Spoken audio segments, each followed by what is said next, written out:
Raje today that is 1 October.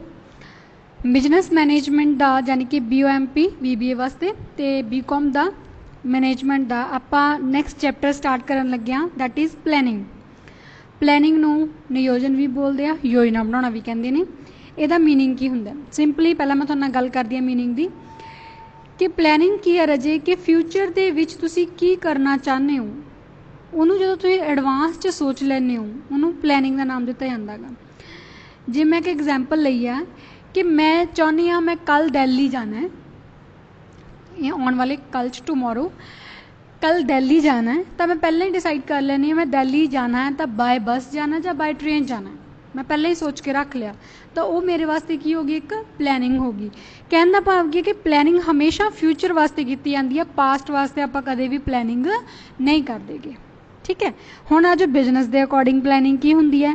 Planning रजे एक process है जिहड़ा कि गोल जां ऑब्जेक्टिव नूं अचीव करन दे लई तुसीं एडवांस विच सोचदे हो। ठीक है ना, planning is thinking before doing, कुछ करन तो पहला सोचना। Planning is thinking in advance. ठीक है ना, एडवांस दे विच सोचण नूं की बोलदे आ, प्लैनिंग कहा जांदा गा। ठीक है, हुण प्लैनिंग दे विच आपां सारे WH वाले वर्ड्स जिहड़े ने ओह पहले ही सोच के रख लैंदे आ। What to do, when to do, who will do a particular task, को की करना है, किवें करना है, कौन करूगा, कित्थे करना है। मतलब ये चीज़ां जो तुसीं पहले ही एडवांस दे विच ही सोच के रख लैंदे हो तां उहनूं की बोलदे आ जी, प्लैनिंग। उस तो बाद डेफिनेशन की गल करिए तो डेफिनेशन दे विच सब तो पहला की हुंदा आ, ऑर्गेनाइजेशन जिहड़ी है एक गोल पहला सैट करदी है, फिर उस गोल नूं किवें अचीव करना है। ठीक है ना, उस गोल नूं उस टारगेट नूं किस तरीके नाल आपां अचीव करना है तो वो प्रोसैस नूं की बोलिया जांदा जी, प्लैनिंग कहा जांदा है। यानी कि planning is deciding what we are doing to do later, भी आप इस तो बाद की करना है, including what is to be done, की हो चुकिया है, and how it is to be done, तो उन्होंने किवें करना है। मतलब ये चीज़ां जो तुसीं फस्ट पहला ही सोच के रख लिया तो उन्होंने की बोलते हैं जी, प्लैनिंग कहा जाता है। उस तो बाद आप गल करते हैं नेचर की कि प्लैनिंग का नेचर यानी कि करैक्टरिस्टिक्स विशेषतावां वो किहो जिहियां हुंदियां ने। प्लैनिंग की है एक मैनेजीरियल फंक्शन है, आप पहला फंक्शनस पढ़ ही चुके हैं। हुण देखो जिन्ने भी फंक्शन ने, प्लैनिंग है, ऑर्गेनाइजिंग है, स्टाफिंग, डायरैक्टिंग, कोऑर्डिनेटिंग, कंट्रोलिंग, ये सारे मैनेजमेंट के फंक्शन ने, है ना।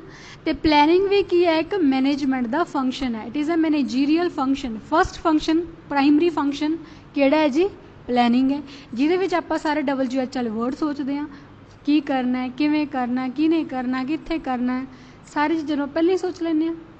दूसरे नंबर पर आंदा यह की है, गोल ओरीएंटेड है। गोल ओरीएंटेड हुण तुसीं बिना कोई पहला टारगेट फिक्स किए कोई प्लैनिंग कर लोगे, नहीं कर सकते जी। बिजनेस दे विच जदों भी कोई काम करना है, सब तो पहला बिजनेस की है एक टारगेट, एक गोल फिक्स करता है, फिर उस गोल नूं किवें अचीव करना है तुसीं प्लैनिंग करोगे। ठीक है जी। उस तो बाद आ गया जी परवेसिव। परवेसिव का मतलब यूनीवर्सल भी हुंदा है, यूनीवर्सल का मतलब सर्वव्यापक भी हुंदा है। हुण प्लैनिंग कल्ली आपां बिजनेस 'च करदे हां, फैमिली 'च प्लैनिंग नहीं हुंदी, हुंदी है ना, हॉस्पिटल 'च हुंदी है जी, आर्मी 'च भी हुंदी है, फौज 'च भी हुंदी है, हर एक जगह प्लैनिंग काम आती है जी। हाँ जी, तो परवेसिव का मतलब की है कि यह एक अजिहा फंक्शन है जिहड़ा हर एक लैवल ते यूज़ हुंदा है, हर एक फील्ड ते यूज़ किया जाता है। उस तो बाद आंदा जी it is a continue activity. कि आप एक बार प्लैनिंग करन तो बाद अपना काम खत्म कर देने हैं, नहीं जी।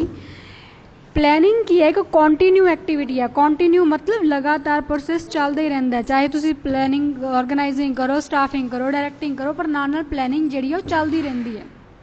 ठीक है जी।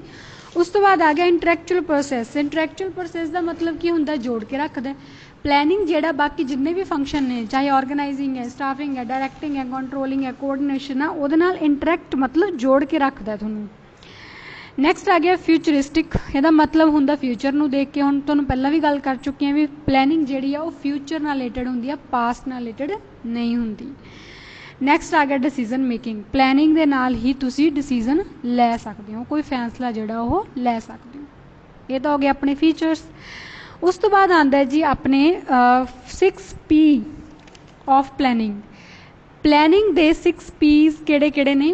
पहला P हैगा जी परपज़, उद्देश, गोल। नैक्सट आ गया फिलॉसफी, आइडियोलॉजी, उस तो बाद आ गया प्रॉमिसेस, ठीक है। उस तो बाद आ गया जी प्लान्स, ਜਿਹੜਾ कि मैनेजर पहले डिसाइड करता है कि आप गोल ਨੂੰ अचीव करने ਲਈ ਕਿਵੇਂ ਕਰਨਾ। पॉलिसीज़ बनाने आप गाइडलाइंस ਦਿੰਦੇ ਆ। नैक्सट आ गया प्रायोरिटीज़, लोड की है ਤੁਹਾਨੂੰ, मतलब ये ਜਿਹੜੇ 6P वर्ड्स ने ਜਿਹੜੇ प्लैनिंग ਦੇ ਵਿੱਚ यूज़ ਕੀਤੇ ਜਾਂਦੇ ਨੇ। नैक्सट आंदा है जी प्लैनिंग क्यों की जाती है, की रीज़न है। सब तो पहला ऑब्जेक्टिव ਨੂੰ अचीव करने वास्ते। दूसरे नंबर ते कोई बिजनेस दे विच कोई कॉम्पलैक्सिटीज़, मतलब कोई डिफिकल्टी अराइज हो जाए उन्होंने किवें टैकल करना है, प्लैनिंग हैल्प करेगी। कंट्रोल करने विच हेल्प करेगी। क्रिएटिविटी, कोई नवी चीज़ बनाने दे विच भी प्लैनिंग हैल्पफुल हैगी है। बिजनेस नूं दे विच फेलियर घट तो घट होण तां प्लैनिंग जिहड़ी तुहानूं हैल्प करेगी। थोड़े रिसोर्स मैन मटीरियल लेबर्स घट होंदे ने, लिमिटेड होंदे ने, तो इन्हां दा बेस्ट यूज़ किवें कीता जा सकदा प्लैनिंग के थ्रू तुसीं डिसाइड करोगे। बेस ਜਿਹੜੇ भी फंक्शनस ने जिवें प्लैनिंग है, ऑर्गेनाइजिंग है, स्टाफिंग, डायरैक्टिंग, कोऑर्डिनेटिंग, कंट्रोलिंग, इन्हां सब दा बेस ही प्लैनिंग है, ठीक है। इन्हां सारे रीजनस करके प्लैनिंग जिहड़ी आ ओह कीती जांदी है। नैक्सट आ गया प्लैनिंग्स दियां टाइप्स आ गई राजे। सब तो पहला आंदी जी प्लैनिंग प्रीमिसेस दियां टाइप, सॉरी कल्ले प्लैनिंग दे नहीं, प्लैनिंग प्रीमिसेस। प्रीमिसेस दा मतलब हुंदा अजम्पशनस। जदों भी प्लैनिंग करनी आ कुछ क गल्लां नूं आपां अज्यूम करदे आ, मन के चलदे आ, ओह गल्लां किहड़ियां-किहड़ियां ने। पहला तो आ गया इंटरनल एंड एक्सटर्नल। इंटरनल अंदरूनी, विद इन ऑर्गेनाइजेशन दे विच आपां कुछ क गल्लां अज्यूम करके चलदे आ। एक्सटर्नल का मतलब आउटसाइडर सैक्टर्स, पोलिटिकल हो गया, गवर्नमेंट हो गया, टैक्सेशन हो गया, लीगल हो गया, टैक्नोलॉजी हो गई, ये सारे एक्सटर्नल है। मतलब कि इन्हां दोनों फैक्टर्स नूं चंगी तरह कंसीडर करके ही प्लैनिंग जिहड़ी ओह कीती जांदी है। नैक्सट आ गया कंट्रोलेबल एंड अनकंट्रोलेबल। जिहड़े फैक्टर्स मैनेजर के हत्थ च हुंदे कंट्रोल कर सकता है, ठीक है, वो फैक्टर्स नूं स्टडी किया जाता है। जिन्होंने नहीं कर सकता उन्होंने अनकंट्रोलेबल्स होंगे ने, जिमें हम कंट्रोल अनकंट्रोलेबल जिमें नैचुरल कलैमिटीज़ है, जिमें तूफान आ गए, भूचाल आ गए, हड़ आ गए, ये आप मैनेजर के हत्थ च नहीं होंदा, वो तो अनकंट्रोलेबल फैक्टर्स हो गए, ठीक है।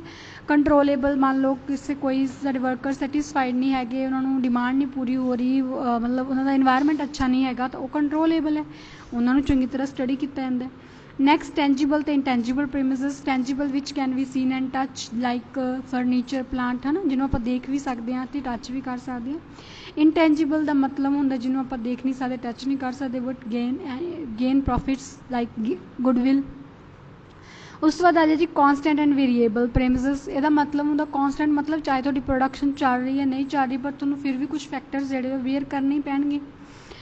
वेरीएबल का मतलब होंगे जिसका रिलेशन थोड़ी आउटपुट नाल होंगे, जिन्नी ज़्यादा आउटपुट करोगे वेरीएबल जिहड़े फैक्टर्स उन्ने ज़्यादा होणगे, जिन्ने घट करोगे उन्ने घट होणगे, ठीक है जी। उस तो बाद अगला आंदा है जी ये प्रिंसीपल्स। जदों भी तुसीं प्लैनिंग करनी आ तो ये प्रिंसीपल्स की ने।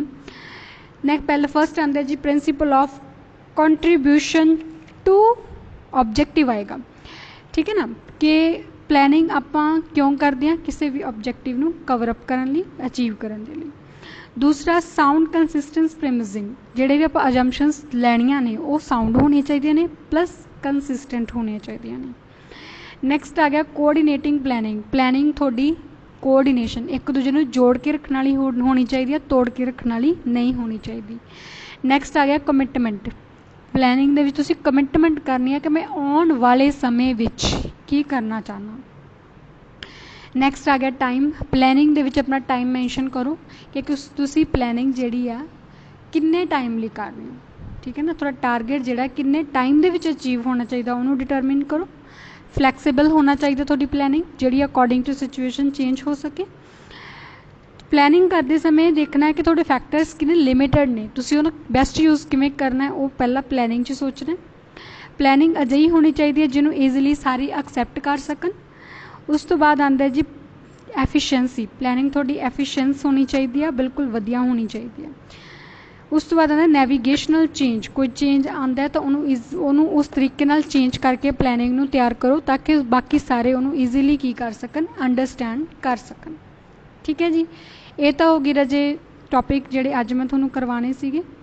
अज दे तुहाडे दो क्वेश्चनस रजे ये ने, पहला कि प्लैनिंग दे मैनूं कोई भी एक एग्जाम्पल तुसीं दसनी है परसनली या कोई भी, ठीक है, एक एग्जाम्पल तुसीं मैनूं प्लैनिंग दी दसनी है। ਸੈਕਿੰਡ ਤੁਹਾਡਾ ਕੁਐਸਚਨ ਇਹ ਹੈਗਾ ਕਿ ਮੈਨੂੰ 6P ਆਫ ਪਲੈਨਿੰਗ ਕਿਹੜੇ ਕਿਹੜੇ ਨੇ ਉਹ ਲਿਖ ਕੇ ਦੱਸਣੇ ਆ। 6P ਆਫ ਪਲੈਨਿੰਗ ਕਿਹੜੇ ਕਿਹੜੇ ਨੇ। ਟੌਪਿਕ ਸਮਝ ਆ ਗਿਆ ਹੋਵੇ ਰਜੇ, ਲਾਈਕ ਕਰਨਾ ਹੈ, ਕਮੈਂਟ ਵੀ ਕਰਨਾ ਹੈ। Thank you ਰਜੇ।